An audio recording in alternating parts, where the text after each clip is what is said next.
Patuakhali কলাপাড়ায় good neighbours বাংলাদেশের DRR প্রকল্পের সমাপনী ও ফলাফল অর্জন বিষয়ক কর্মশালা অনুষ্ঠিত হয়েছে।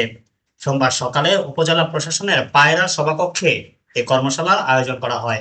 এ সময় গুড নেইবার্স বাংলাদেশের ম্যানেজিং ডিরেক্টর পাটিন গমেজ এর সভাপতিত্বে প্রধান অতিথি হিসেবে উপস্থিত ছিলেন সহকারী কমিশনার ভূমি ইয়াসিন সাদিক।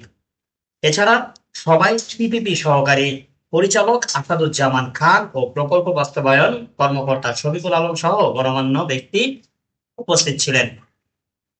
সবাই জানানো হয় কলাপাড়ায় ঝুঁকিপূর্ণ ৩টি ইউনিয়নের দুর্যোগ পরিস্থিতি ও ঝুঁকি করণে বিভিন্ন কার্যক্রম বাস্তবায়ন করা হয়েছে। এর মধ্যে ২টি মাল্টিপারপাস সাইক্লোন সেন্টার নির্মাণ ও ৪টি সাইক্লোন শেল্টার সংস্কার করা হয়েছে, যা জানমালের ক্ষতি কমাতে গুরুত্বপূর্ণ ভূমিকা রাখবে।